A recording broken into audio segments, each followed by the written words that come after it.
So we are live streaming now. Yeah, you can go ahead, Brian. Okay, so I want to welcome everybody to the City of St. Catharines Heritage Advisory Committee for Thursday, January 29th, 2026.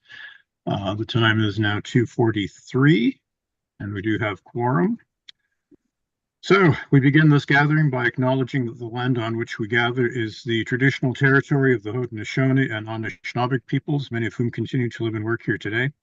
This territory is covered by the Upper Canada Treaties and is within the land protected by the Dish with One Spoon Wampum Agreement. Today, this gathering place is home to many First Nations, Métis, and Inuit people. Acknowledging this reminds us that our great standard of living is directly related to the resources and friendship of Indigenous peoples.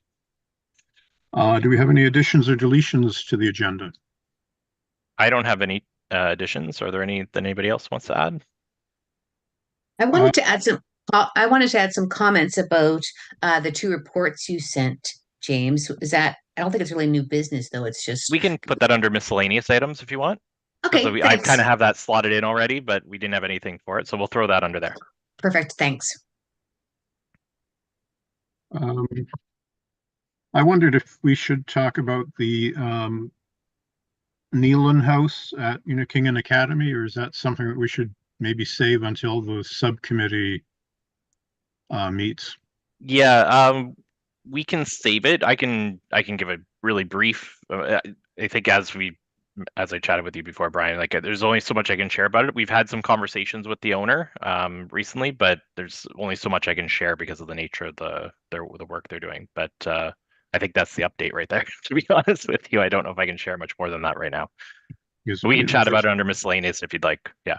Because like I say, I'm just a little concerned that it should be sort of moving up the queue in the potential designation discussion. Yeah, we can put that under miscellaneous as well, and we can chat a little bit more about it then. Okay. So if there's no other additions to be made to the agenda or deletions, then I guess I need a motion to approve. Maria, thank you. And all in favor? Done. Motion to adopt the minutes of the previous meeting from December the 18th. Do we have any questions, comments, changes, typos? No, not seeing anything, so I guess the minutes must be okay. So, Robert, you're making a motion to. I am making a motion to accept, adopt. Okay. I'm gonna have to start reading lips. Yeah. I see talk going on and no volume, so or do sign language, yeah. Okay, so all in favor? Done. Good. Declarations of interest. Do we have any? Anybody have conflicts? No. So it's video review? Yeah. Hello, Dr. Bergen. So I guess moving on to the business at hand, item 7.1, the proposed addition to the Verdun address. So Lisa, I guess razzle dazzle us. Take it away. Okay. So I tried to put as much info as I could in the application and in the attachment so you could make a really well-informed decision.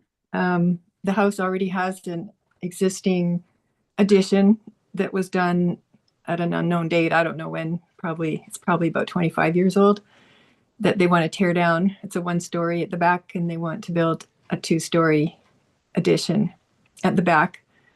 And with the guidelines and whatnot, and I would actually do this anyway, just so it didn't overpower the house, the original box of the house. So the roof line, the peak is lower than the peak, but to get actual decent space inside on the second floor, I'm proposing just basically it looks like a shed dormer on each side of the peak for the addition at the back, and then a flat roof covered like deck beyond that.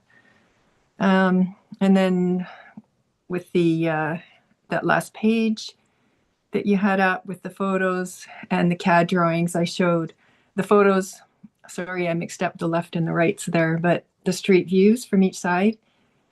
So, and basically from about, well, those are, some of those are Google, one of them, and then one is my own photo. And then the CAD drawings are true perspectives done on the CAD program from roughly about 5 feet, maybe a slightly higher elevation. So it's a true perspective as what you would see without any trees or anything. So based on that, it's quite far back from the street front, and I'm hoping you feel the same way, that it's fairly minimal in any kind of, it's not that visible from the street, and it's not that noticeable, and it doesn't overpower the house. So I don't know if I need to say anything else, if there's any questions or if there are comments, questions. Thanks. Yeah, do we have questions or comments about the proposal?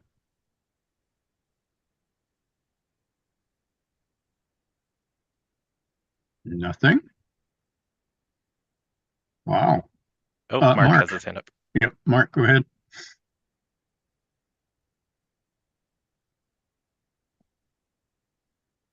Mark, you're on mute.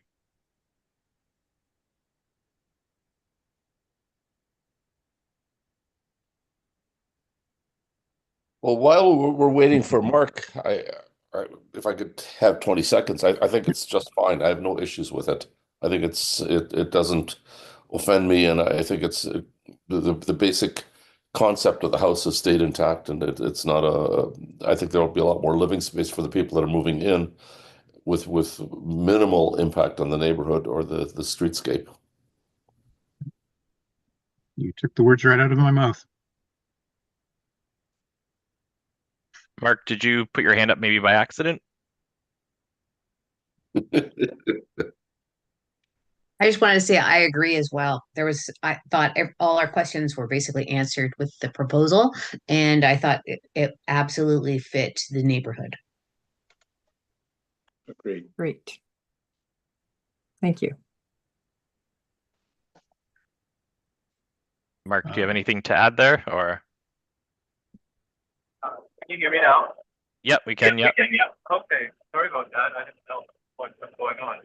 I pressed on mute and nothing happened. I had to allow my phone, and then I closed it off.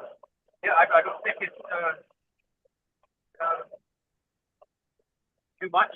I think it fits. I think it's a good addition. Mark, you're a little distant from the phone, so it's hard to hear. All I heard was that you didn't think it was too much, which it sounds like you're okay with the proposal. I am okay with the proposal. Okay. You guys can hear me. Yeah, you're a little distant. I'm not sure if you're on speakerphone, but it's a little hard to hear what you're saying. So just to give you a heads up. Well, I think it's a nice addition, by the way. But I'll get off the microphone for now. I heard nice addition out of there. So Me too. I heard that. Okay, so if there's no other questions or comments about it, then I guess we need a motion to approve the proposed new addition. And there's the motion, I guess.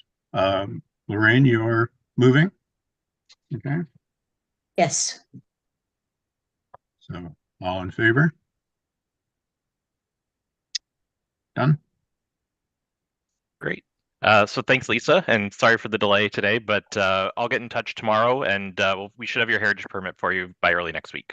Okay, great. Thank you, everyone. Thanks a lot, James. Thanks. Yep. Bye. Bye. 7.2 on the tax rebate program. James, I guess you're going to talk about that. Yeah, so through the chairs. So for the last little bit, what I've been working on has been essentially a heritage tax rebate program. This was something that Councillor McPherson asked staff to look into around the time that we started the work on the Downtown Heritage District study.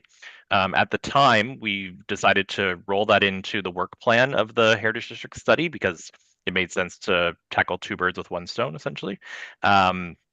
And obviously, we know what happened with the downtown HCD study, and so it's now on staff to essentially try to put together a tax rebate program proposal to bring to council. So what I have today is more so an outline of what a tax rebate program involves. The nitty-gritty details of exactly, what percentage of rebate a property owner will receive or how the program exactly will work hasn't been fleshed out yet. It'll depend on what council essentially agrees to, assuming that they agree to the program. But what I wanted to do today was provide you with kind of the outline of what these programs look like, and hopefully get an endorsement from the committee that such a program would be very useful for heritage in the city. It would help us with our efforts to I guess get more people interested in designating their properties. And so, because that's kind of what we're up against right now, is we're having trouble we need more carrots essentially, and this is supposed to be a carrot. So I'll run through the program and what it looks like, and then we can have a chat about it and essentially go from there. But I will share my screen. So just give me a second.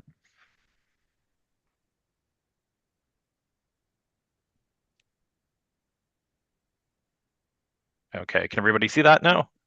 Yep. Okay, great. So to give just a little bit of an overview, the ability to offer tax rebate programs for heritage properties comes under the Municipal Act, which is kind of interesting. But essentially, it allows municipalities to create relief programs to support owners of properties designated under Part 4 or Part 5 of the Ontario Heritage Act. In this case, what we've been asked to look for is just Part 4 properties. So those would only be individually designated properties. We only have about 50 of those right now. I think we're at 55 maybe. And it will not address the 800 or so designated properties that we have in our various heritage districts. The rebate amount can be between 10 and 40% of the eligible city and education portions of the tax bill. The province actually covers the education portion, so that way there's no hit to the education levy. The goal of the program would be obviously to provide a long-term tax incentive to promote heritage conservation and stewardship. This would all obviously be subject to approval by council. So in terms of how these work, municipalities can choose a specific amount of relief within a 10 to 40% range. They can apply different percentages to different property classes or different types of properties within a class. So you could, only support residential properties or commercial properties. If you were specifically targeting a certain area of your city, you could do that. In this case, we'd be looking mostly at just Part 4 properties, I believe. Whether or not we go further and kind of offer different percentage points for commercial properties versus residential. We'd have to see what the appetite is like on council for those types of things. But behind the scenes, we have that all broken down in terms of what the tax impact would be at certain percentage points for commercial, residential, and institutional properties. You can specify as well the minimum or maximum amount of taxes for a year to be reduced. So, if one property is paying a huge amount of property tax, you'd be able to cap, how much they would actually be able to take advantage of. And then you can also do minimums. So let's say for some reason somebody only qualified for maybe $100 or something like that, like a very small nominal amount. The amount of time and effort that it would take to administer that amount for staff time and everything like that wouldn't really make a lot of sense to offset that cost. And so you can set kind of a minimum if you wanted to as well. Haven't really looked at whether that would be the reality here. I don't know very many properties that are paying so little in property tax that would be the case, but we'll figure that out as we go. So municipalities can also establish additional criteria to support strategic community development objectives. So one of the things we were talking about was the reason why we were rolling this in with our downtown heritage district study was to say, is this something that could be used to help support the downtown community? So we could have specifically targeted a certain, area, for example, a downtown heritage district area, or, like I said before, you can tackle commercial properties, residential properties. In some communities, maybe they want to tackle agricultural properties because those might be at risk of being redeveloped. You can tackle specific areas, and you can tackle certain parts of the community that have special character or tourist appeal. So, for example, a downtown like Niagara on the Lake, let's say. And then ultimately, you can also use it to promote and incentivize heritage designation, which would be one of the reasons we're trying to implement it, because we want people to want to designate their property. And if you also get a benefit from a tax perspective, then that's great.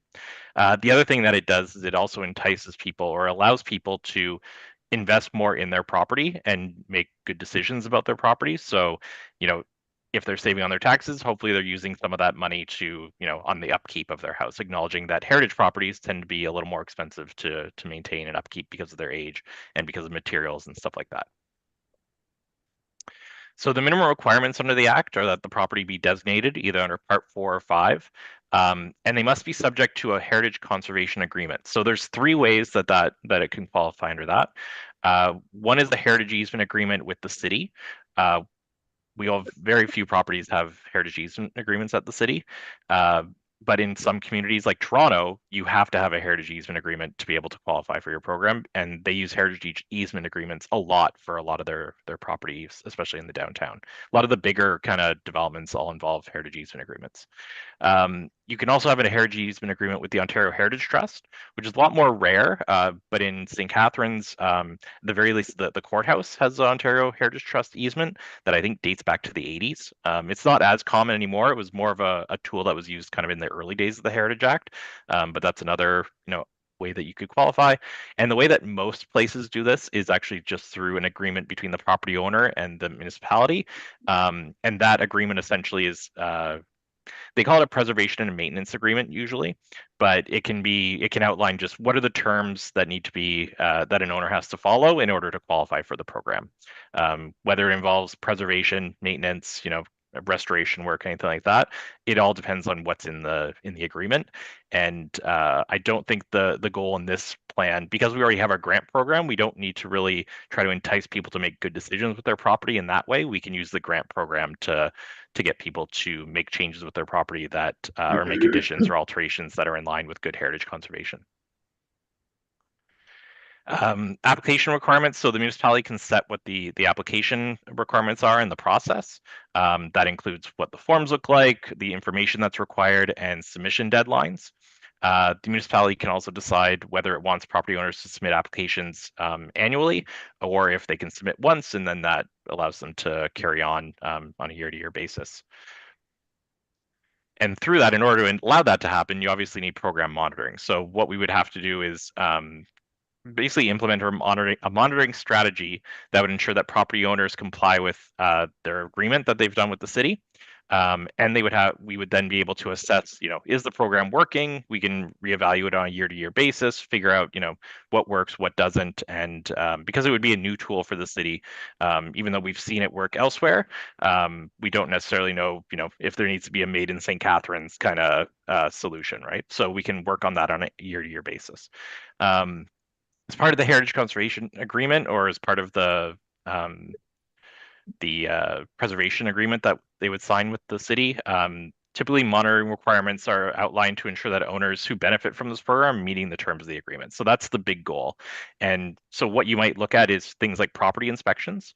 So we might look at the property and say, are you all the attributes, are they still intact? Are there any issues with them? Are they in a state of good repair? They might have to submit property insurance certificates or photos of the property.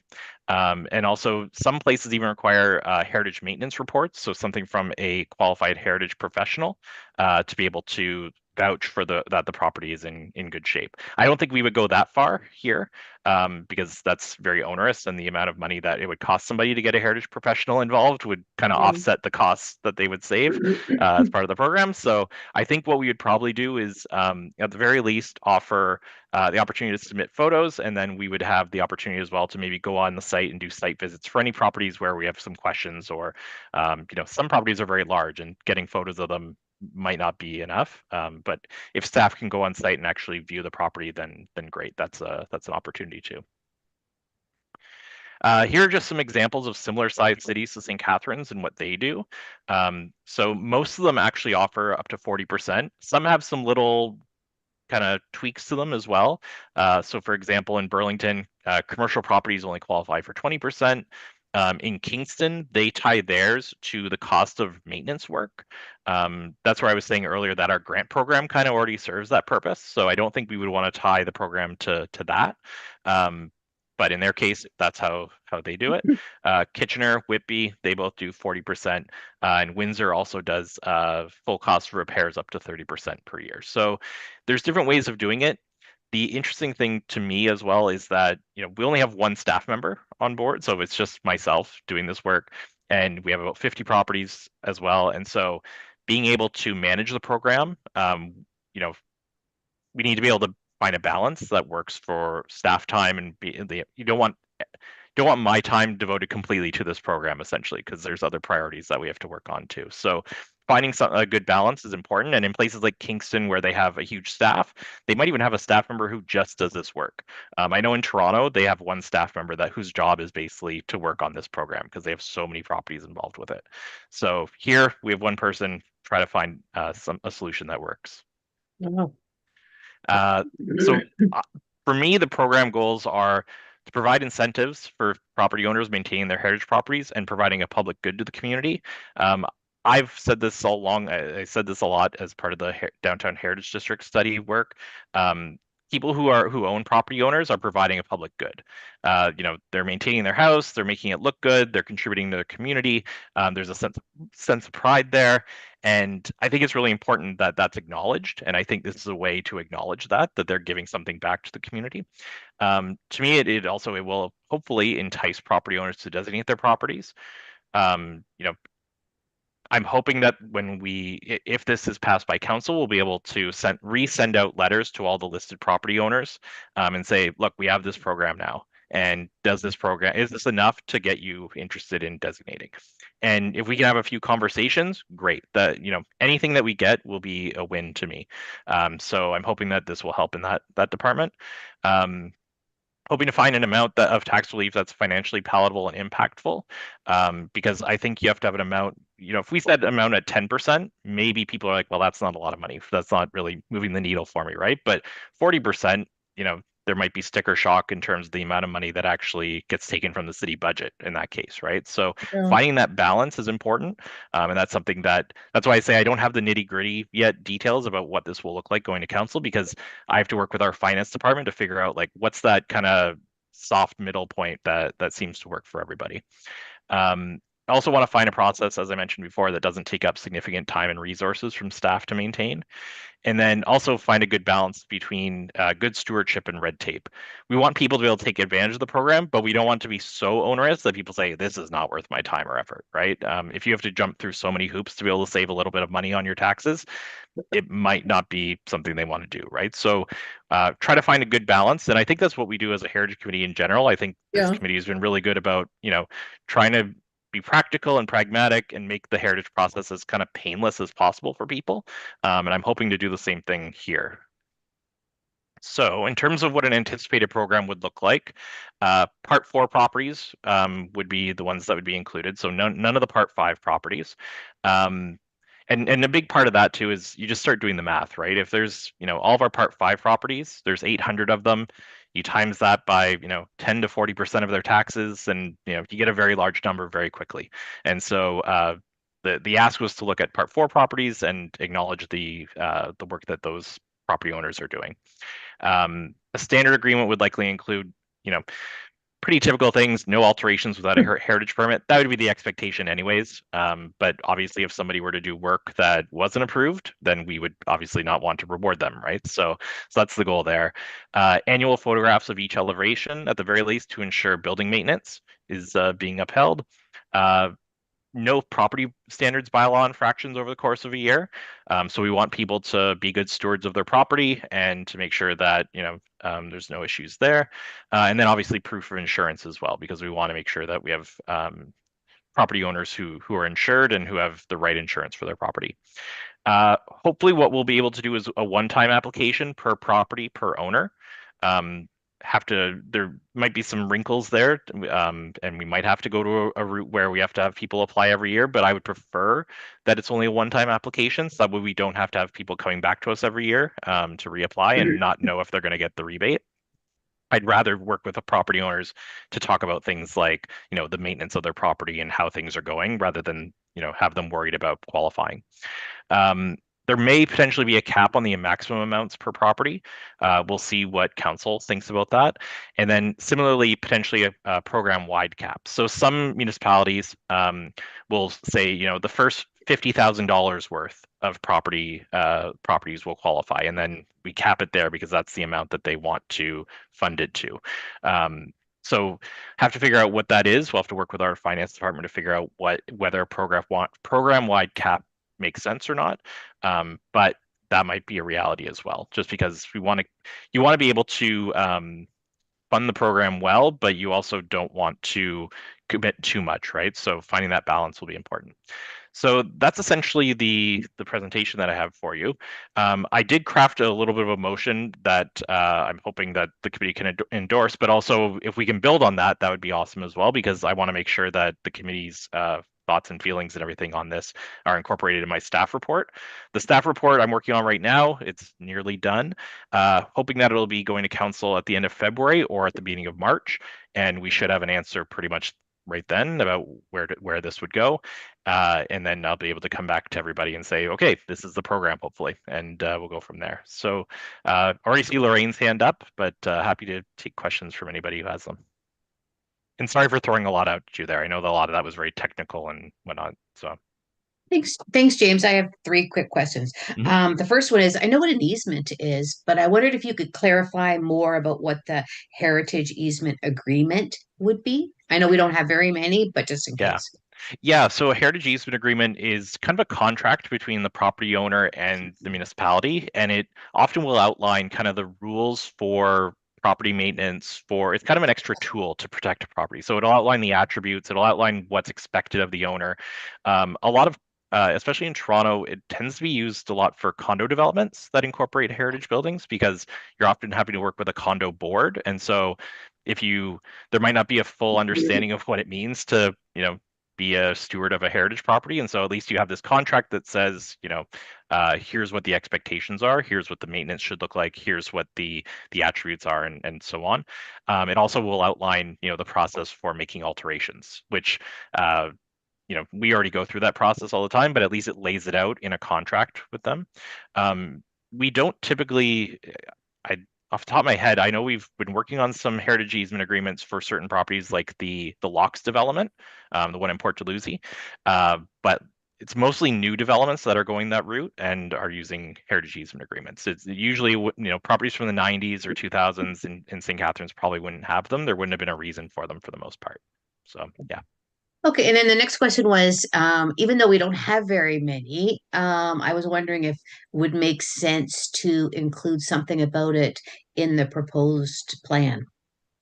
In case we did, I'm just thinking about, if that's what it is, the building on the corner of, it was the church on the corner of Oakdale and Merritt, that I don't think it's not designated a heritage building, No. but it could have been, Right. because it was from the 1800s, and with, the whole idea of the tornado that we had.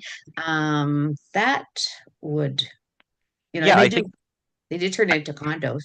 Yeah, I think we could probably include, so any property that has a heritage easement agreement, or the owners enter this other preservation agreement, essentially. That's called. I have to solidify a name for it.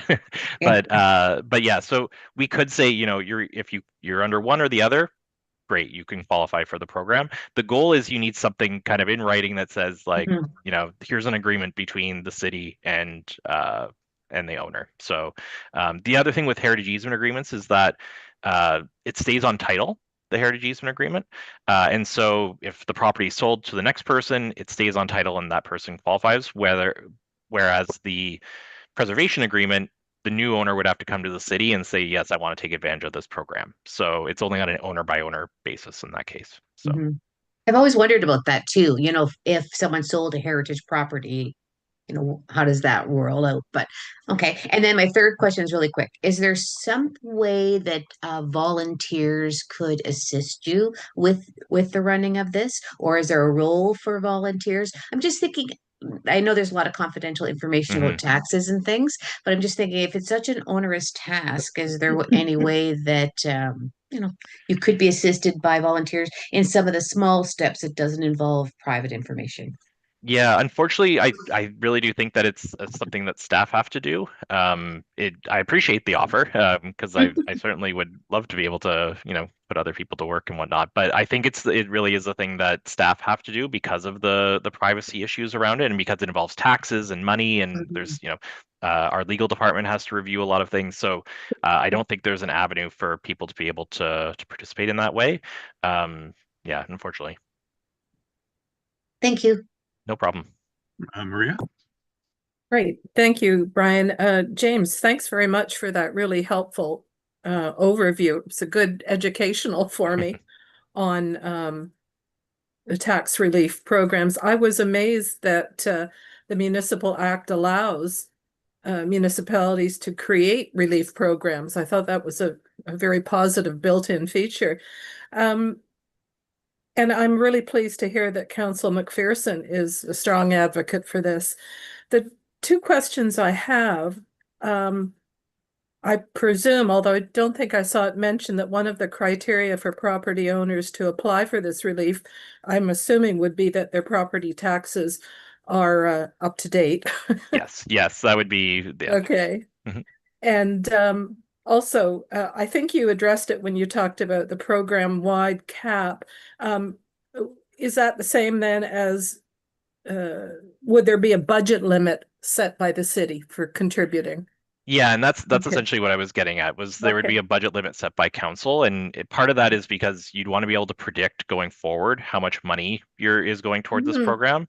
If, because properties are assessed regularly, and or at least they're supposed to be, right? So Right.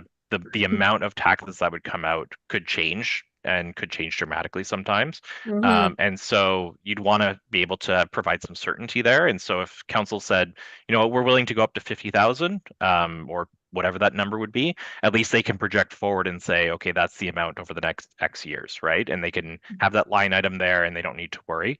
Right. The issue is if it's open-ended and every year it's a different amount, it becomes a lot harder to manage. And I think the other thing is you run into the risk of it getting not inflated or too high, but sometimes people get sticker shock when the number starts to creep. And so I think if you Yes. have something that's, if you say this amount every year, I think is a little more, it's just easier to maintain consistency and for people to understand, what's going into the program and what to Mhm. expect.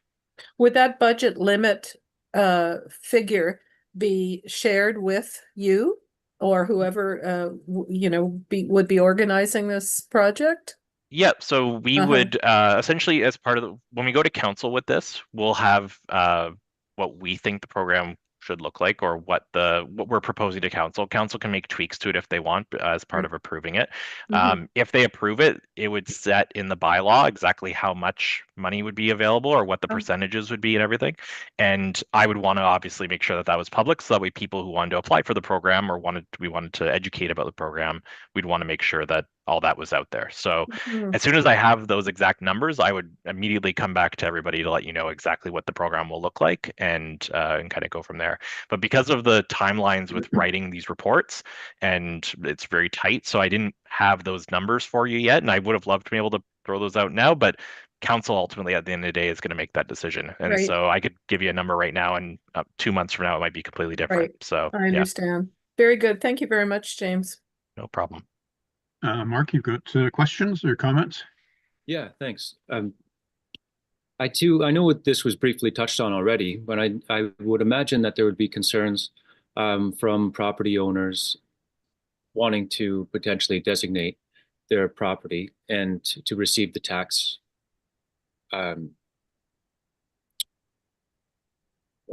tax relief, right? I'm wondering if they would say, if it was already assessed and they're paying a certain amount of taxes, are they going to be reassessed again? That's a good question, Mark. Right. So I don't because believe maybe that. they did some work themselves. Yeah. And they're already expecting a certain amount of tax and the relief from the tax I could cut. So if they reassess it and it's a lot more, are they really saving?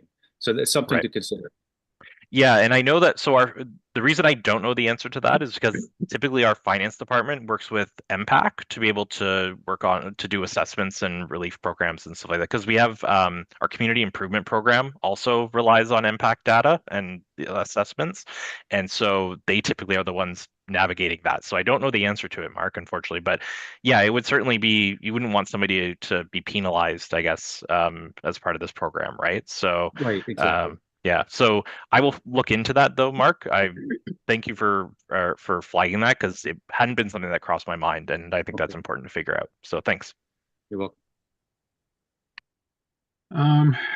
I just had a couple of questions. Is there going to be any kind of a public meeting about this to get public input? Like, what do you folks think about offering, tax incentives to heritage property owners? And if so, I can imagine that there would probably be a huge hue and a cry from people that are in the HCDs saying, well, how come we're not eligible, but the individual property owners are? And will the individually designated property owners, are you going to notify each of them individually saying, we've got this program, like, how is it going to be communicated? So my plan essentially was to this would come to council.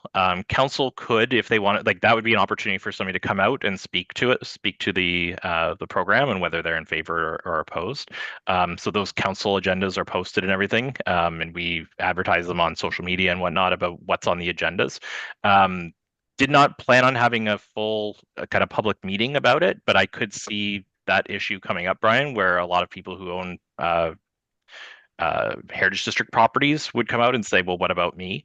And I don't blame them. I would also be asking the same question. But because we've been asked to look into Part 4 properties specifically by the councillor, that's kind of the direction that we're pursuing. It's a good question though, Brian. Like, you always want to do public consultation and you always want people to be able to provide their input. And council may, when we bring this to council, they may say, can we have a consultation period to find out more about Part 5 properties and stuff like that? But I don't have a plan right now to bring this forward as a kind of a public meeting or anything like that. So yeah. I'm almost thinking about designating one of my houses for that reason. Well, it'd have to meet 906 criteria. So I guess, Brian Narhi lives there. So there's one of the criteria. And Exactly. It is a good question though, Brian, because you want public engagement. You want people to chime in on these things, right? So, and I was thinking that the council bringing it to council, that's automatically people can make delegations and can speak to that if they would like to, and that might be the opportunity. But having a wider public meeting might make sense too. It just might. The issue we might run into is timing, right? So if we want this to go to council sooner, we wouldn't be able to do that. But if we want to do a public meeting, it might push that back a few weeks or a month or something like that. So I'll give it some thought though, Brian. My thinking was that I would bring it to council, but if it does make sense to have a more formal public meeting, then that's not a bad thing either. So yeah. Rachel. There we go. I think just building on what Mark and you, Brian, have said, it probably makes sense to have some kind of comms pieces made up, like FAQs, just something. And we obviously, like, there's a wealth of experience here to help fill in those gaps and think about, like, okay, if I'm a property owner, if I'm not a property owner, if I'm in an HCD, what questions would I want answered? What answers would be satisfactory to me? So trying to think of that, like, so even if we don't end up doing the separate, meeting public engagement piece, we can at least have like comms pieces ready or messaging ready. I think that might be helpful to think about. Yeah, my thinking was as part of the program, because we have a booklet already for our grant program, and I don't know if I've circulated that recently, but it's the same program, same booklet that Chloe would have put together, long ago. I'm not sure if we've updated it since or needed to, but basically a similar kind of booklet would have been produced for this tax rebate program, and it would outline all the FAQs and everything like that, and why the program is the way it is. So that was the expected route that I would go, and our comms team also was very good at getting this information out there as well. So and they would probably help produce that document. So once that document came public, we would then let people know, and we would Brian, I think Brian had asked, how are we going to let property owners know about this program? But we would reach out to all the property owners who own Part 4 properties and let them know that this is happening or may be happening, and go from there. Thanks, Rachel. Okay, do you have any other questions or comments? Okay, I guess we should make a motion to recommend the council approves the Heritage Tax Rebate Program. Yeah, so I'll share the motion that I crafted earlier today just to kind of get the ball rolling. And if anybody wants to add to this, by all means, you're more than welcome to. So I wrote that the St. Catharines Heritage Advisory Committee recommends that council approve a heritage tax rebate program in order to acknowledge the public good provided by heritage property owners who maintain their properties and promote the city's history and heritage. Is there anything that anybody would like added to that or tweaked? James, I like what you had said earlier about giving something back to the community. I kind of like something like that more than the public good. I'm not sure exactly how you would do it, but I think that they're giving back to the community. You said some other things about how people who take care of their properties, their heritage properties, are adding to the good of the neighborhood. So something, yeah, they do add to our community. I think that's a big piece that could be clarified or built up. Yeah, something like in order to acknowledge the contribution that heritage property owners make to our community. Yes, yeah, make to our community. Through the preservation of their homes. Right. Yeah.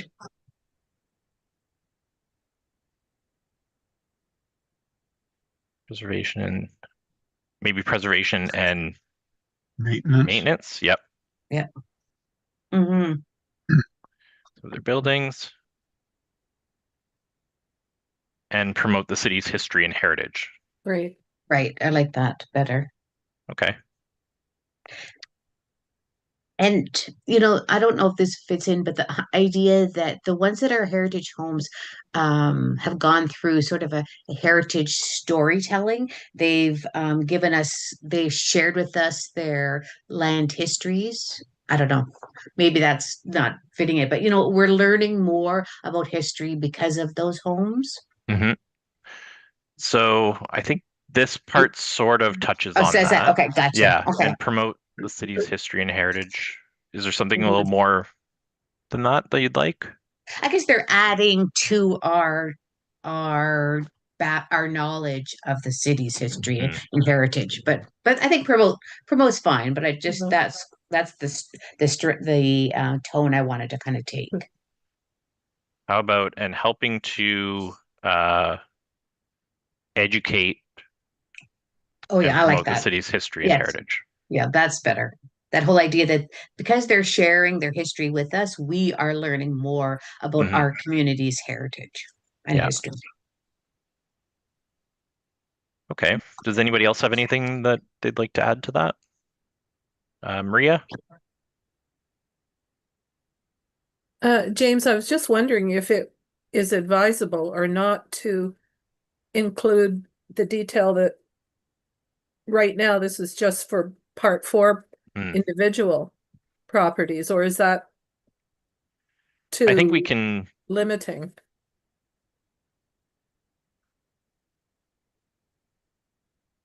I think that's is that okay, Maria, adding that here? That's the best spot for it, because at first I was thinking it would go after the heritage property owners, but we don't want it there because yeah, I think it fits well there in the beginning. And as a committee, we're only promoting the Part 4 criteria because that's what the Act permits us to do. It's correct. Well, the Act also allows for Part 5 properties to be relief? Yeah, but in our case, we wouldn't be doing that just because of the sheer volume of properties that we have. Because there's 800 properties versus 50 or so. Oh, I see, right. And I think the other part to acknowledge is that not even though it to me it would make sense that somebody would want to get tax relief. Maybe they don't like the idea of signing an agreement or something like that, right? So you're not going to capture every property owner necessarily. Right. So you might, even if you get 30 out of 50, that's still, it's 30 properties, but that's not 800 properties, right? So Right. yeah, and to manage a program that was 800 properties, even if 50% of those people took advantage of it, we would need more staff to take advantage of it. So yeah. But I see this sort of as an incentive as well.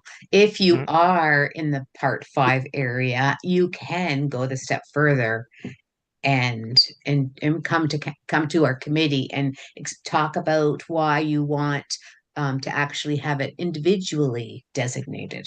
That's true, Lorraine. You can be designated under both. So Mhm. it's pretty rare that happens. I don't think we have any in St. Catharines that are designated under both, but you could do that if you wanted to. Yeah. Yeah. I didn't realize we didn't have any. I thought we did. No? I don't think so. So when the heritage districts were created, back then you could only be one or the other. And a bunch of properties in Port Dalhousie and on Yates Street that were individually designated, and probably Queen Street as well, their individual designations were revoked, and then they were put under the Part 5 Heritage District designation instead. So it was just a weird quirk of the Heritage Act back then, but now you can qualify under both. It's just doesn't happen very often. That's all. Okay, so I walk back my comments. I didn't realize that. I thought some of them worked. Is there anything else that anybody would like to see added? I think what we have here is pretty good, but I'm happy to add to it. And the other nice thing about having a motion like this is that it might, let's say if somebody was thinking about requesting that their property be de-designated, this little financial incentive might be enough to change their minds about that too. Yeah, that's true, Brian. Yeah. Personally, I like the wording of the motion, so I think we should probably stick with what we have here. Okay, great. So this motion will go in my staff report, and I'll highlight it and make sure that this discussion is highlighted as well to say that the committee was in support.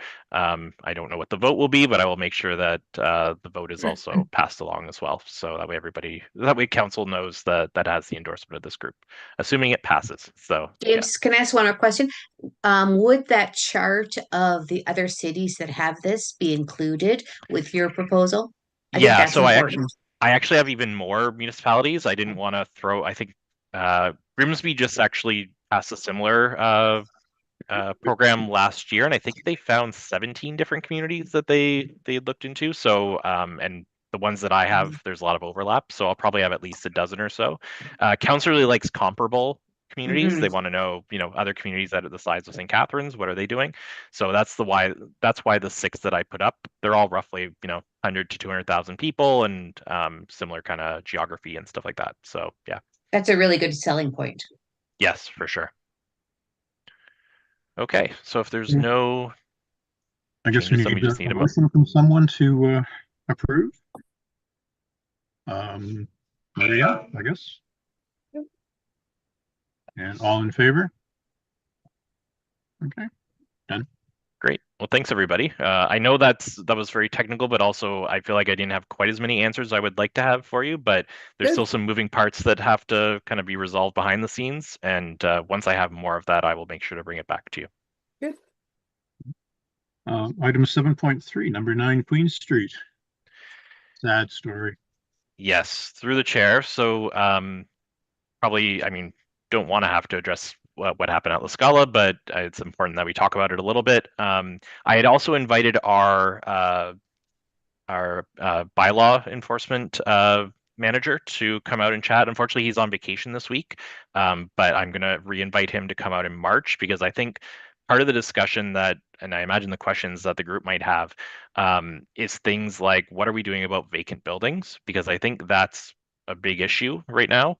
That was obviously a big issue with this property and with the standard building. And we're seeing, we've seen numerous fires just in the last 5 years, and typically they've been in vacant buildings. And so I wanted him to be able to come out and kind of be able to answer some questions that I thought that this group would have, and I'm going to re-invite him to come in March. But I thought I don't know if everybody saw the press release that was given, or I guess it was January 14th, it was dated. But essentially it was the fire chief and the police basically announcing the results of the investigation. So I thought I would just really quickly kind of outline what had happened or what was found and what had been what's been done essentially since Boxing Day when the fire occurred. So obviously we know, the fire started kind of late evening or after dinner on Boxing Day. There were actually two fires. There was a fire at La Scala, and there was also a second fire at the Standard Building. I don't know if people know that or realize that, but there were two separate fires. The investigation found that the fires weren't linked to each other, so there wasn't like one fire jumped a wall and went to the other building. They were able to sort out that it was two separate fires that occurred. They discovered that there was some form of combustible fuel source that was used to ignite the fires as well. So based on that, the fire chief and our fire department asked Niagara Regional Police Services, their arson unit, to look into it and investigate. The investigation essentially involved sifting through the rubble of the two sites. They canvassed the neighborhood to talk to any witnesses and review any of the footage on all the different commercial buildings in the area. I know they interviewed numerous people. When I chatted with the fire chief about it, he said that there were some people that they had seen that saw the fire or saw it like break out and stuff like that. So they were talking to them about what they saw and basically trying to figure out, what happened here. Unfortunately, there was no way because of the amount of destruction that had happened, there was no evidence essentially to be able to pin it on anybody or anything like that. So essentially all they were able to do was determine that, a combustible fuel was used, and unfortunately, there's no definitive point of origin in terms of where it, other than on the second floor of these buildings on the upper story. But there's no person they can pin it on, or no, sign of evidence or anything like that that would allow for an investigation to continue. So based on that, right now the cause of fires was classified as undetermined. But there's the opportunity, if somebody knows more information about it, they're able to contact Niagara Regional Police and provide more information. But right now, this press release came out January 14th. I haven't heard anything additional since then. So if there is somebody who knows something, then we haven't been made privy of it yet, or the police haven't been told yet. So the cleanup is ongoing. I know they opened up Queen Street couple weeks ago, I think, at this point. And yeah, unfortunately, so when they tore down the La Scala building, there was still part of one of the walls was still up, and that was where it had like the really nice transom and everything. And so I was hoping that would at least be able to, we could figure that out, right, and be able to salvage that. Apparently it fell a couple days after or something like that. I don't know how it fell. I don't know if it fell just on its own merit or as part of the demolition it fell. But when I went to check out the site after I got back from Christmas, there was no wall left, essentially. And I was there a couple days after, like January, what was it? 4th, I guess, 3rd, 4th, 5th, whatever it was. So that was disappointing. I would have liked to have at least been able to find a way to preserve that and see if there was some way to reuse it. Somebody in the community might have been able to find a good use for it. But even when I went out to the site, it was just rubble. There was nothing really to, it's just brick and wood beams and stuff like that. So there's not really much to do with that. Just really disappointing. Like it was such a heartbreaking thing to see the Standard Building first, and then to know that this building was at risk for a while there, and it was like, okay, we got to do our best to maintain that. Just to have a fire break out on Boxing Day is not great. So essentially, we're kind of that's the story right now. I haven't heard anything else. If I do hear anything else from our police department, or from our fire department, I will pass it along to the group. Like I said, I'll re-invite our bylaw manager to come out and chat in our March meeting or February meeting, I guess, and see if he can, answer any questions that everybody might have about how we deal with vacant buildings. But it's a sad story, and I think we've counted now 4 or 5 fires in the last 5 years. I think probably since Welland House, and that's not good. So I'm hoping that this is the end of a trend because needless to say, we don't need any more of them. So happy to answer questions. I don't know if I'll have all the answers for you about them, but this is a conversation we'll keep having at future meetings as well when I'm able to bring some other people as well. So Maria? Oh, sorry. Sorry, Brian. Thank you. Yeah, very discouraging story for sure. You said there was limited witness sources and to contribute to the cause in the investigation. Did you say there was any CCTV footage from neighboring properties that would have? So apparently the police did look into that and because there are a number of bars and everything in that area, and there's so there would have been people that have cameras. I don't know what footage they were able to, I never saw any of the footage myself. So I don't know what they were able to ascertain from any of it, but they did go around trying to find that footage and see what they could find.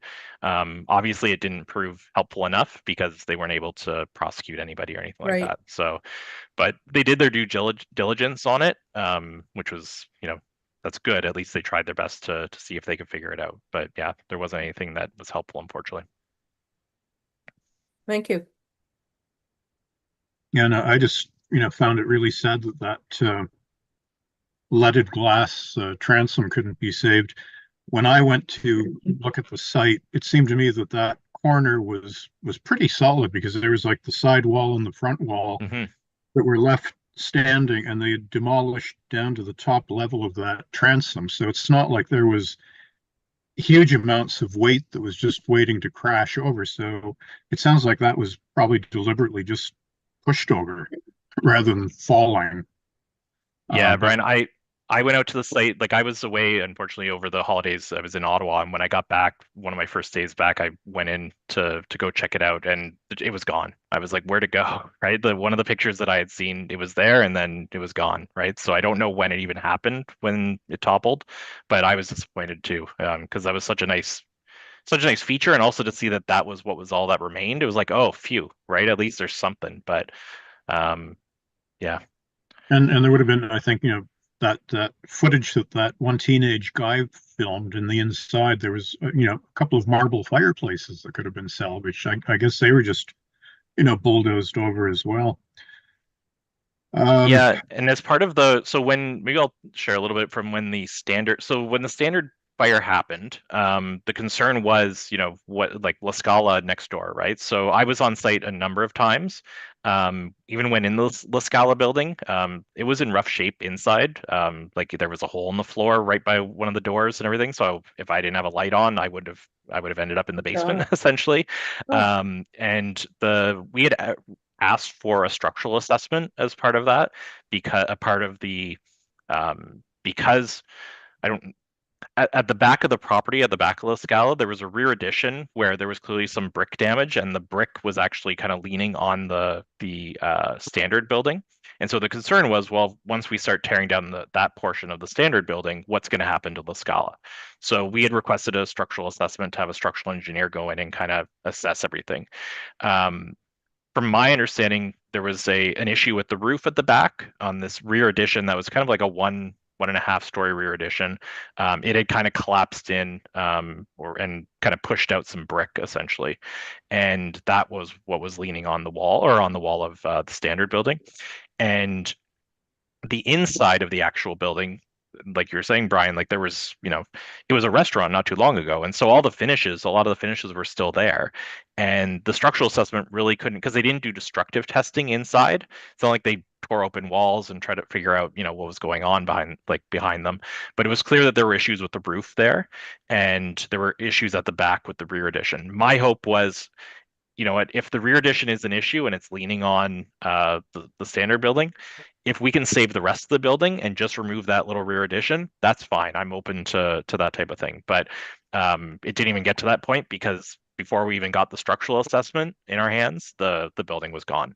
So it was one of those things where we were trying to, line up the ducks properly to save La Scala essentially, and it was gone before we were able to. So the timing of it also was such a challenge because it was Christmas time, right? And so, just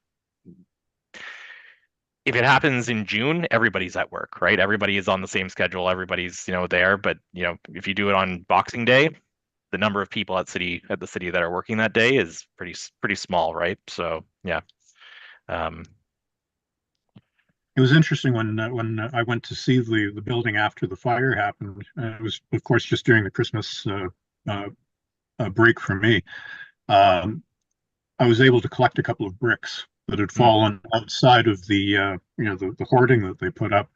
And while I was there, picking a few bricks and kind of wiping tears away, there were actually a couple of people who came up to also collect bricks, and they were saying, "Oh my God, what a terrible thing! This beautiful heritage building, it's gone, and why wasn't something done about it?" And I thought, yeah, people are still concerned about heritage in the city. Yeah, that's been one of the, I don't know if there's silver linings or nice things to come out of situations like this, but at least hearing these stories about people who are, who care about this stuff, and especially when the standard building happened, we had numerous people reach out to us saying like, saying all like, how do I get, a piece of it, right? Like the bricks you were talking about, Brian, like people really, people care about this stuff. Sometimes it takes things, disappearing for them to realize just how important it is, unfortunately, right? So I'm glad to hear that you got a couple bricks though, Brian. Well, if I get enough heritage bricks from destroyed buildings, I can rebuild something someday. Mark, I think your hand was up first. Thanks, Brian. I'm wondering about a way to implement some kind of legislation or rules to incentivize deconstruction rather than demolition straight away. Just like you said, you wish that that transom could have been saved, and I went by the site too. Those bricks are in great shape still. Somebody could deconstruct and save those, put them on skids, and then they can be used again. Just seems a big waste to just put all that stuff in the landfill when there's a lot of good materials that can be reused. It's just a sustainable practice. Yeah. Deconstruct rather than demolish. Yeah, I agree with you. Whenever you can reuse materials, like that's the best thing to do, right? And like this group has been really good. Like whenever we are faced with a a demolition or a removal, one of the questions that always comes up is what can be salvaged, right? Because once those materials are gone, they're gone. In this case, the bricks, I didn't personally request that they maintain, like that they save the bricks and that we try to reuse them. But I know, like for the standard building, it was very quick. We were like, okay, the following items we need to make sure are preserved, right? Because there was some really interesting detailed stone, and there was a sign on the back and whatnot. And I'm sure everybody saw the standard article about one of the counselors actually was able to retrieve some of the signs that were above the doorways there, and gave them to Burgoyne family. Maybe we talked about it at the last meeting. I can't remember now, but yeah, I didn't think to ask for the bricks, Mark. So, but it might be possible that we can ask for some at least. I'm just not sure where we would store them in the meantime and stuff like that. Not necessarily the bricks, but maybe like a old staircase or something, or some lintels or windows or anything, fireplaces, the marble, right? Anything like that. If there's a way that we can incentivize, because I know that takes time instead of just getting a crane in there and knocking it all down.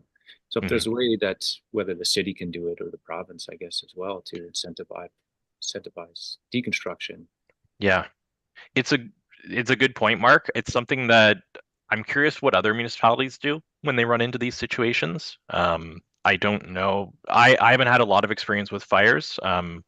Lauren actually had a fair bit of experience when she worked at the city of Vaughan a long time ago. She had to deal with a number of fires, and she was really instrumental in helping through this situation because she's like, I've done this, I've been through this before.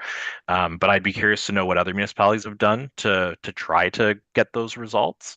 Right. In this case, I know so the fire occurred, and the reason the building was brought down was because that was the way to fight the fire, right? Was to bring the building down. And I'm not a firefighter. I don't know how that works and why that makes sense to them. But I don't think when they were tearing it down, they're obviously not thinking about being careful, right? So they're thinking about, how do we prevent this fire from getting worse or spreading? And so I don't know the state of all of everything that was in that building.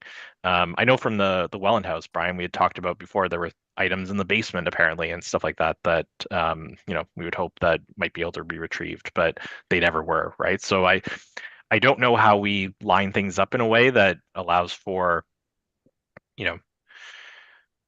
that allows us to get a good outcome from these situations. I just not sure what our tool is to do that, but I agree that it would be great if we had one. I'm just not sure what that looks like right now. Okay, thanks. Yep. Lorraine? Just while we're talking about the bricks, I was going to talk about something else, but because we're talking about the bricks, I just wanted to remind people that when St. Catharines General Hospital was taken down, that the Queenston neighborhood group gathered up the bricks, and you could buy them for a donation. I have a couple of them, and then they used them for their own projects that they've been working on for the betterment of the Queenston neighborhood. So they did gather them, put them aside. I think they stored them some of them at Lori Littleton's house. She was the counselor at the time, and so that was a good use. And people really wanted those bricks, and they were willing to give a donation. So I think that was a good plan. What I wanted to mention was that, and I'm really extrapolating from what happened into kind of what I predict is going to keep happening in the future. But it's sad that there's no way of discouraging what seems to be done to these buildings. I mean, I'm assuming that, it was set or that it wasn't an accident, but I do look at like the memorial school, and I found that really upsetting. Brian provided us with the video taken by the young man of inside the memorial school, and it is destroyed compared to what it looked like when I was teaching there. It's so sad and doesn't seem like anything can be done. James, have you heard of anybody doing anything to be able to protect these empty buildings? So we do have a vacant building bylaw, and that's where I wanted our bylaw manager to be able to come and chat about it because he knows it like the back of his hand, and I don't have as much experience with it. But that essentially, the vacant building bylaw, if you have a vacant building, you have to register with the city. And I mean, your insurer also wants to know that your building is vacant as well. So there's a bunch of different hoops you're jumping through. And as part of that, you're supposed to mothball it properly. So you're supposed to make sure that the building can't be entered, that it's secured. And I believe you're supposed to monitor it on a regular basis. It might even be as much as once every 2 weeks or so. But it's fairly regularly and regularly enough that you should be able to hopefully catch some of these things. I think the issue with a building like the Standard Building and a building like the school, like the Memorial School, is they're such big buildings, and some of them, especially the Standard Building, had all sorts of little nooks and crannies and stuff like that.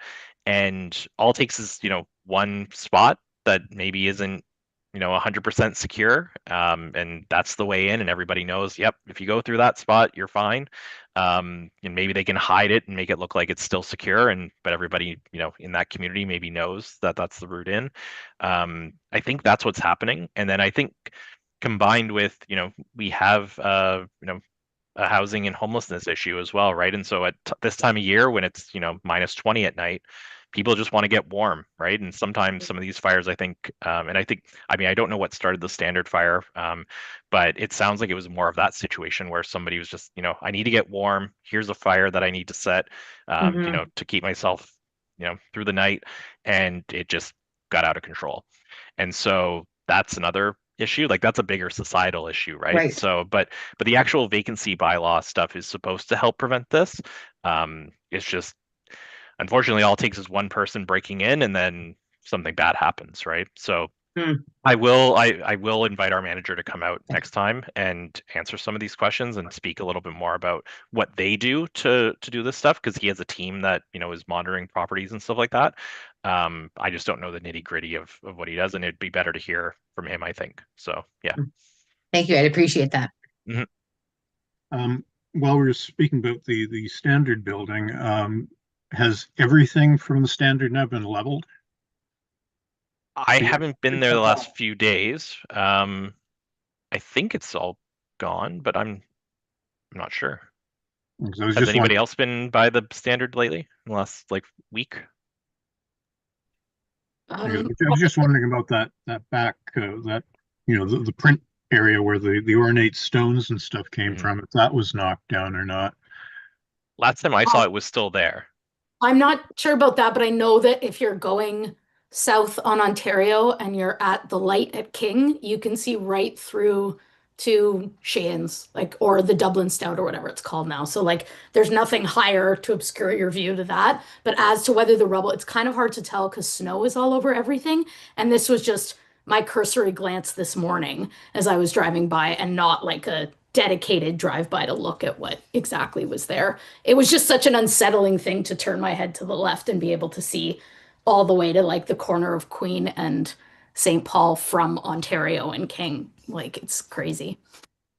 Because that portion of the building was, like I say, I think it was a Nicholson and Macbeth inspired design.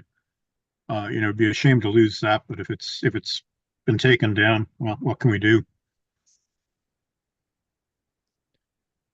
Anyway, I guess we need a motion to, if there's no further questions or comments, to receive the information from James. Lorraine, thank you. And of course, all in favor.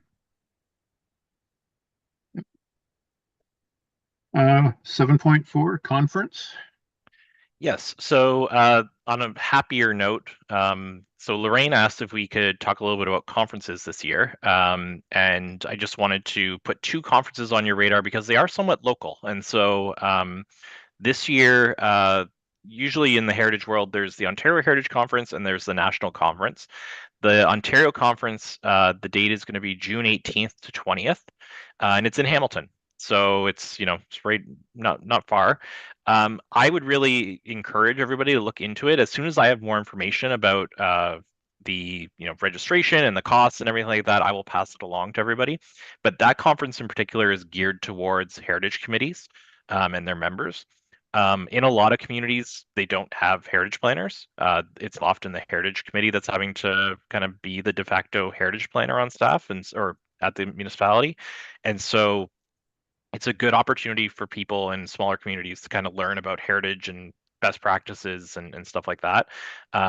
You'll meet a lot of people that are in the same boat as you who just it's fantastic to be in a room of with a couple hundred people who are all fighting the same kind of fight, and you can share your stories and you can learn from others, and it's a really good conference from that perspective.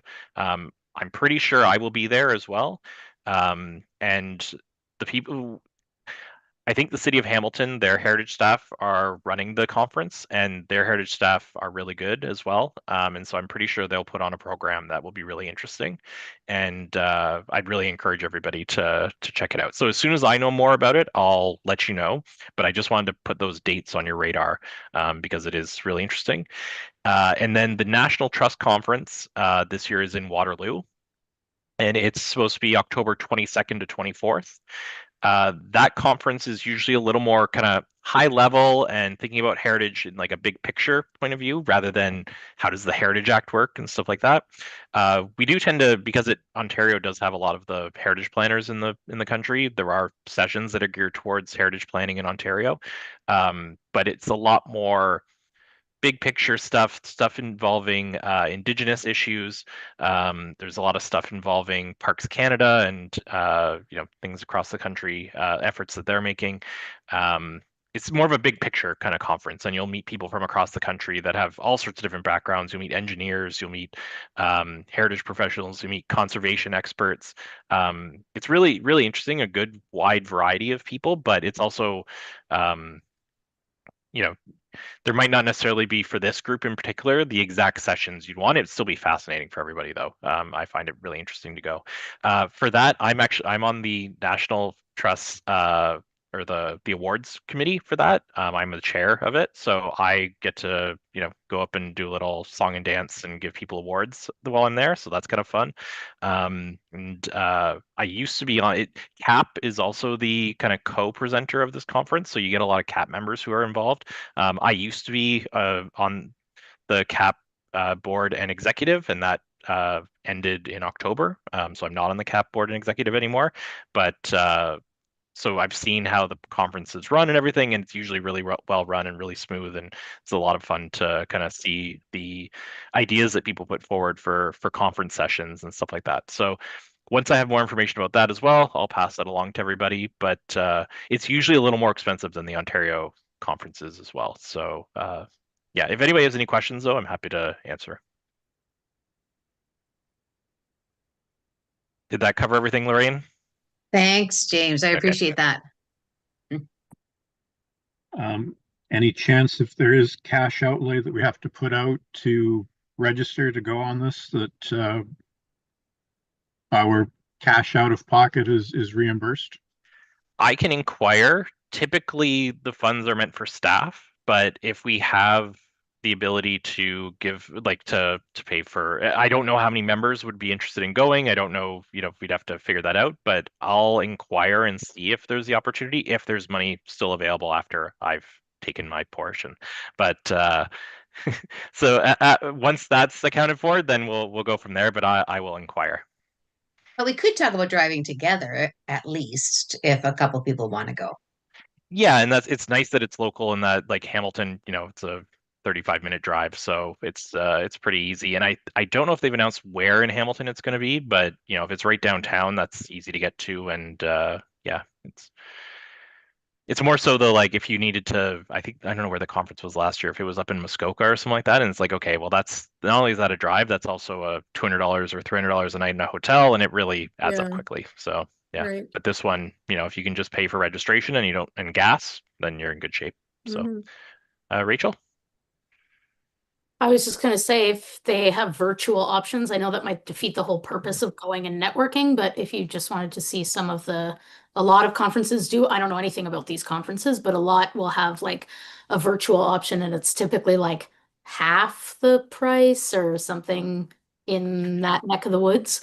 But I mean, if most of the intention of this is more of a networking thing, and maybe that's not really all that feasible, but just mentioning it as an option. Yeah, I don't know if the Ontario conference does virtual, but the national conference usually has some of the sessions that are done virtually. Just because it's, if you're out in Victoria, it's going to cost you a lot of money to come to, Waterloo, right? So they want people to participate, but I don't know if the provincial one does. But like I said, I'll keep everybody in the loop. Okay. If there's no further questions or comments about the conferences, then I guess we need a motion to receive the information. Dr. Bergen, thank you. And all in favor? Okay. And now the moment we've all been waiting for, item 7.5, historical services. Adrian. It's not the moment you've been waiting for, but I will say it's the moment I've been waiting for. Hi, everybody. How you doing? Happy New Year. Nice to see you all. I don't have too much of an update. We're working away on a lot of projects very diligently because we're expecting another busy season. So I'm trying to get as much done as I can right now. Lots and lots and lots of planning, and there's going to be a lot of exhibit turnover on site here, but also in some other spots where we have exhibits. So we're expecting a really busy year. Not to mention phase 4 of the interpretive plan, which is all the outside stuff, and so moving a lot of the big architectural remnants and installing the Ferranti Packard cornerstone. That's busy. Although like just seeing snow on the ground means that I have time, so that's like great. That's happy for me. I wanted to send you just some very preliminary dates for you to mark your calendars for the city's 150 celebrations. We're looking at I don't know what to call it because I'm not planning it, but a celebration. I'm going to call it a birthday party. On May 2nd, I know the birthday is May 1st, but it's a Friday. So May 2nd at Montebello Park. I don't know what's involved, and I'm hoping that there's cake. If there's not cake, I don't know, protest, I guess. Doors open on June 13th. We haven't hosted Doors Open for a little while, and it's been requested specially for 150. June was a preferred date for probably the crown jewel of Doors Open, which is the generating station up at Q. So they'll be open. They're participating, and so we're using that June date. Hopefully it's not hot. Cross your fingers. And then the Canada Day stuff will be bigger than usual for the 150 and incorporate a lot of 150 stuff. So just a couple of dates coming up faster than probably anybody wants regarding the city's anniversary, the corporation's anniversary. Sorry, the corporation's anniversary. And that's it for update. I mean, I could go on and on and on, but I don't want to. So if you have any specific questions, just let me know. You didn't mention that you're having a series of walking tours being planned. Yes, we are planning our walking tour series, and there's a lot going on. And I'm still waiting to hear back from some folks on that in terms of dates and topics and things. But I should mention, just to pique interest, I'm not going to talk too much about it, but Brian has agreed to participate in our walking tour series this year. It partly came out of the idea of getting the block party walking tours into the registration program so that we can get registrations in advance and know how many people are coming and encourage that. Anyway, so Brian's happily, wonderfully agreed to participate this year with the goal of maybe increasing participation in years to come with that retirement that you were talking about earlier. No pressure. You're going to be busier. People always say when they retire, they get busier. So there's project number one.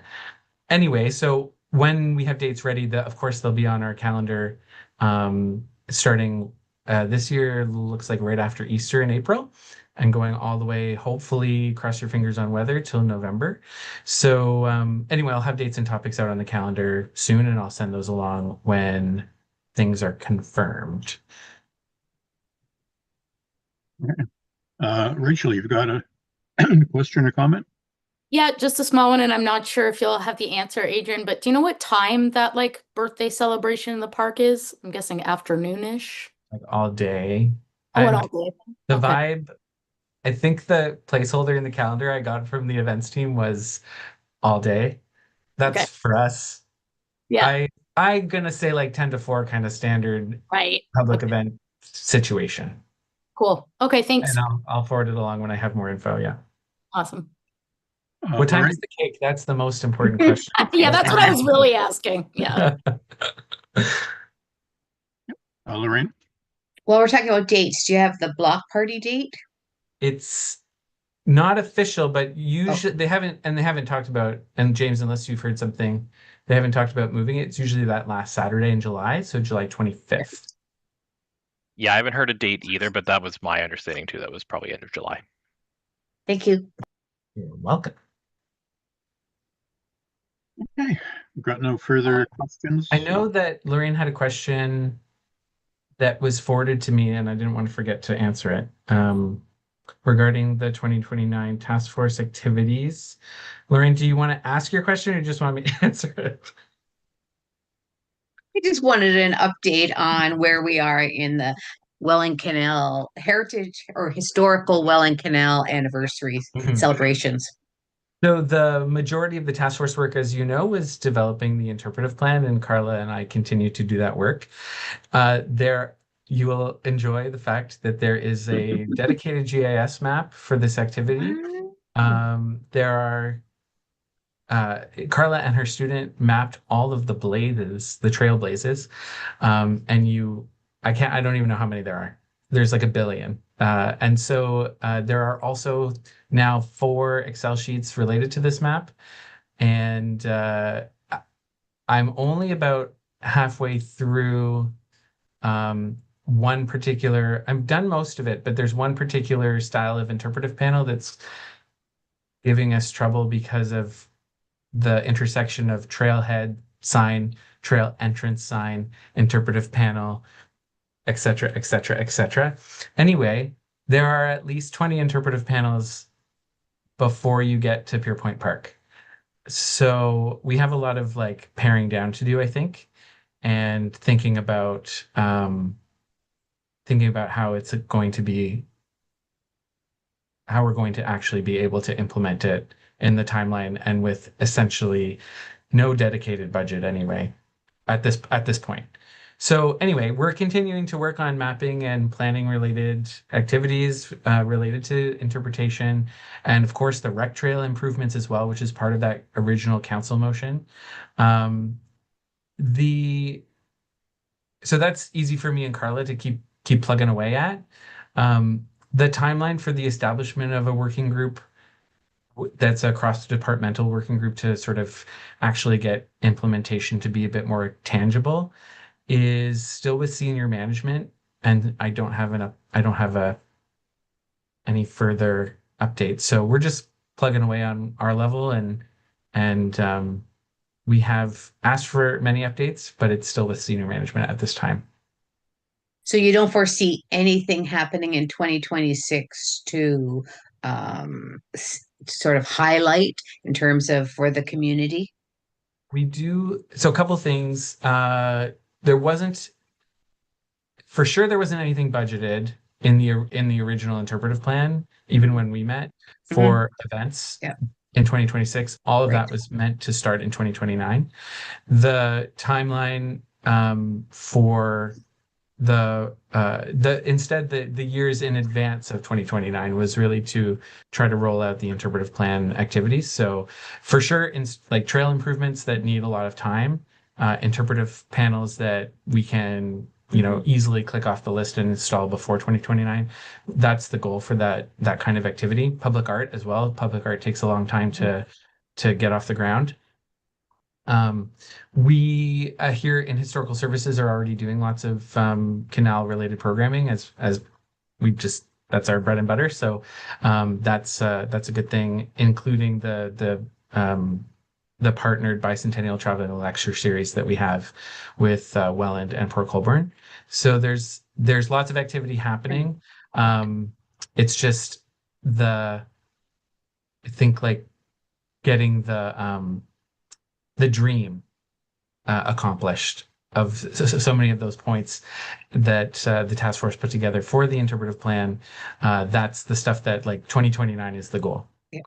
So For just to stop you events- there for a second, if I can, Adrian. So back up a bit. When you mentioned the lecture series, that's one of the things I was interested in because I know you had them last year, which made sense. I'm just wondering if there's another lecture series coming up in 2026 Yeah, about the so Welland we Canal. started in 2024. That Yeah. was our first year. We did one last year. We're doing it again this year. It's always Okay. in November. It's an easier time for Michelle and Lisa and I to get it together. It's a little outside of our regular programming time. It's great for the audiences. So we're doing that again. Michelle and I have talked about some other opportunities for cross-municipal programming. So that's really great. And that's sort of like in development, okay, it takes time to get that going when it's just us to do it. The big commemorative events though are really planned and budgeted for, I think, for not just for us, but for the rest of the corporation for 2029. I don't think we'll see much in the way of, what we're seeing for 150 until we get to 2029. Yes, I was just Because thinking the amount of resources that it takes Right. to get that stuff going it's I think the corporation is expecting to do it when the anniversary happens and not necessarily go all out before that, if that makes sense. Yes. I was also thinking about tourists coming in the summer, if there was going to be anything to kind of bring them back in 2029 in terms of, Yeah. advertising or publicity. Yep. Tourism paid for a brand guideline for the branding for the anniversary. So we hope to launch that this year. I'm trying to wrap it into the visitor experience plan so that when we start designing panels, they go together. I'm almost done that. Between mapping things and like filling out that section. It's actually, if you look at the the interpretive plan, the visitor experience section is the empty section. So that's almost done. I'm just waiting. I was waiting for the company's called 180 Design. They're here in St. Catharines. They did our logo rebrand about 10 years ago. Great group. So I'm just waiting for the design package. And then that'll be incorporated, and then we'll start doing like some kind of brochure. The challenge is that we don't have money, so we have to invent money a little bit. But tourists are always coming for the ship canal.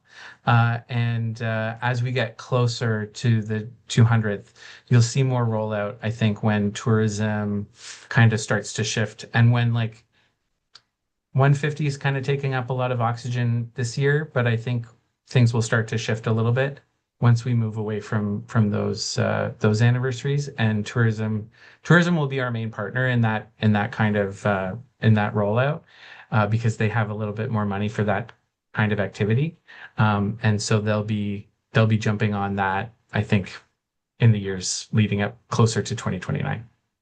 Okay, Yeah. thanks very much, Adrian. Great questions. We're totally thinking about it. We're trying, so thank you. I won't ask again till 2027. No, How's no. that? 2027, you mean? Yeah, that's right.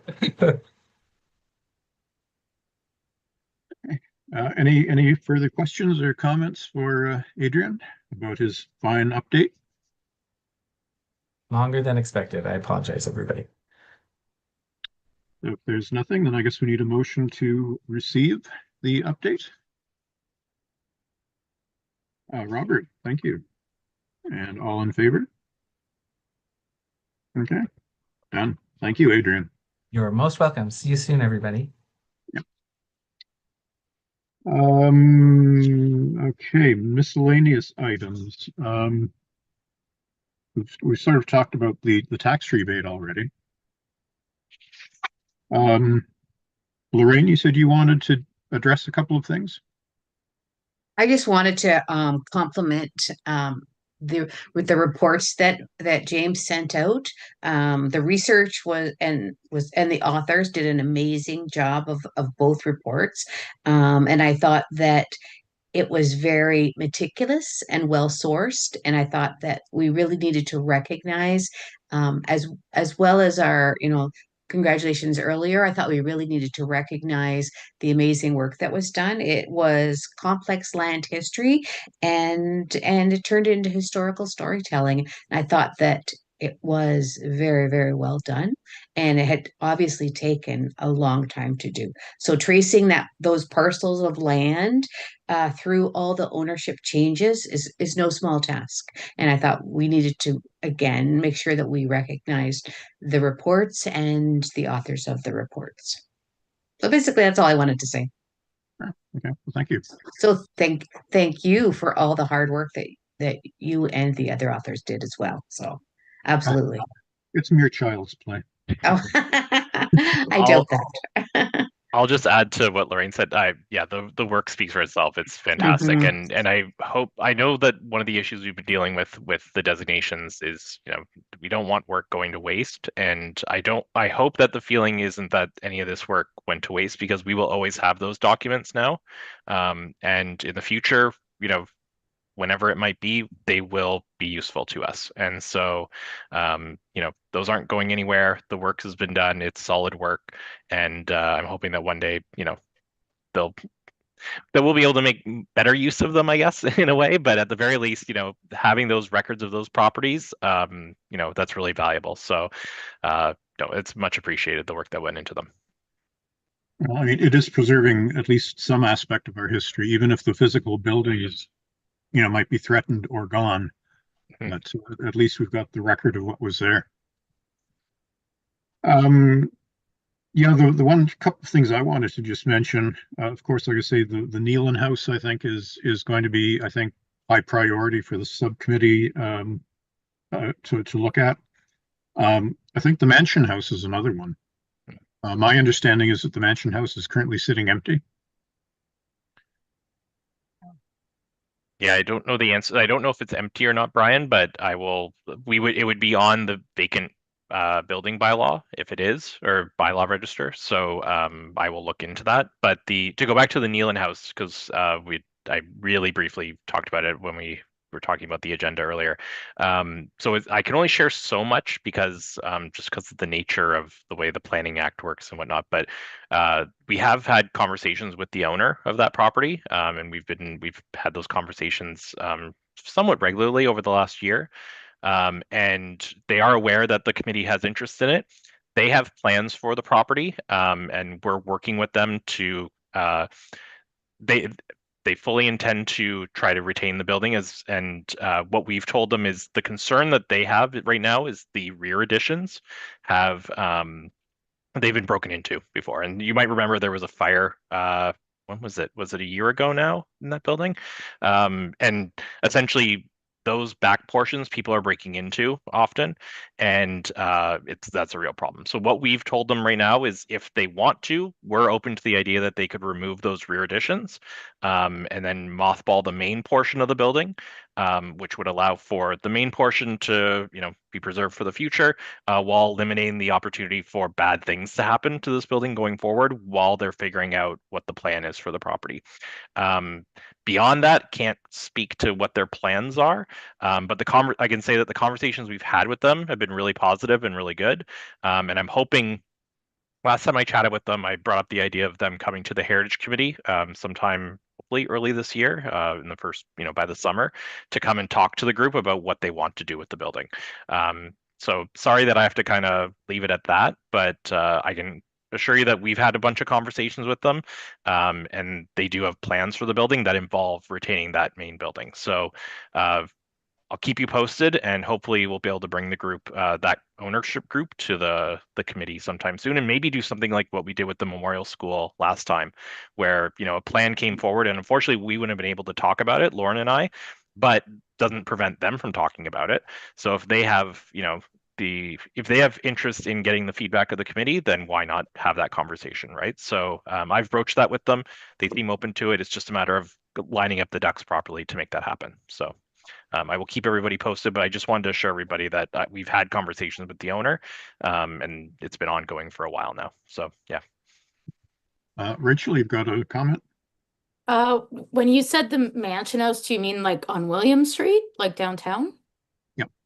Oh yeah, that's open. That's a bar. Is it still open? Yeah. It's not open like Monday, Tuesday, Sunday, but I think it's open at nights, like during the week. At least it was as of late December because I was in it. So yeah. Okay. Yeah. Dennis Gannon was the one who basically said, "I think it's closed." It looks closed, and definitely if you were walking by on a Monday or a Tuesday, it would look that way, but the rest of the nights of the week it's open as far as I know. Okay, thanks. And it's not a designated building either, is it? It's not, no. I'm not sure why it's never been on. I can't believe it's not. Yeah. Maybe we should approach them about, hey. Yeah. Holly, question? Oh, comment? hi. Can you hear me? Yep. Okay. I just also, when I'm listening to the discussion, thinking of the Port Dalhousie, the rubber factory, Lincoln Fabrics, if we're going to keep an eye on that building now. Yeah, through the chair, I know that there's been conversations in City Hall about the building, and what's going to happen with it, because if I'm not mistaken, it's in, I think it's in receivership, or it's up for sale right now. Yeah, so I haven't been made aware of any plans for the building or anything like that. I don't know if it's been sold or when it will be sold. As soon as I know something that I'm able to share with everybody, I will let everybody know. But yeah, unfortunately, sounds like the previous owners weren't able to make their previous plans come to fruition. And I think those probably came to the committee. I've been here almost 5 years now, and it was before my time. So it's been a while since those plans were kind of in the air. So yeah. But Holly, thanks. I'll make sure to bring it back to the committee when I hear more about it. Sorry, Brian, I didn't mean to interrupt. No, I was just going to say it's about 10 years since we first heard about the proposal. That's right. And making sure that the chimneys weren't demolished off the building because of the chimney swifts and things that make their nests inside it. So there was a lot of discussion about that building. I just wanted to mention too, there's a couple of really interesting articles in today's issue of the Niagara on the Lake Reporter. One of them is dealing with, a couple of important buildings that their Heritage Committee is going to be focusing on. There's one that's down at the far end of Queen Street near the golf course. It's an 1830s building. And then, of course, what's going on with the Royal George. So that's interesting reading. And if anybody's been following my column, my latest article is about the Standard building. And due to a mix-up at the Standard, my article appeared in the online version last weekend, but it didn't appear in the hard copy, the print version. So it's going to be appearing this Saturday. So it's screwing up my schedule. I thought I had all my ducks lined up for my future articles, but they're all being postponed now. So anyway, I guess we've got no items of correspondence. I was going to add two more things to miscellaneous, Brian, if you don't mind. Okay. One is so Port Dalhousie 200th anniversary committee work is this year, or I'm on the committee essentially for that, and or I'm the unofficial staff liaison for it. And so the first event for it though is being held on Family Day weekend, and so they're having a little kind of what are they calling it? Winterfest, it's called, and there will be bands playing on Saturday, Sunday, and Monday. And they'll have kind of food vendors, and there's I believe there's crafts and whatnot that'll be inside as well, things for kids to do. Hopefully the weather is good. The way things have been going, who knows what it's going to be like then, but hoping for good weather and hoping for a good turnout. I'll send out a link to their website, and you can check it out and you can see, what's going on, and you can come on out. I should be probably there most of the weekend as well, so come by and say hello. And then during the summer, they're going to be doing an event at Lakeside Park, for the birthday party, essentially, or it's going to be a kind of a big birthday. Hopefully, there will be a cake for Adrian as well, and it should be a lot of fun. And please come on out. It's been really interesting to hear. I mean, the Port Dalhousie community is so tight knit, and the amount of people that are, volunteering and want to be part of this and are really interested in it has been really, really fun to be part of. So, please feel free to come on out, and we'll see you there. And then the other thing I wanted to mention was we have our planning student here, Harris.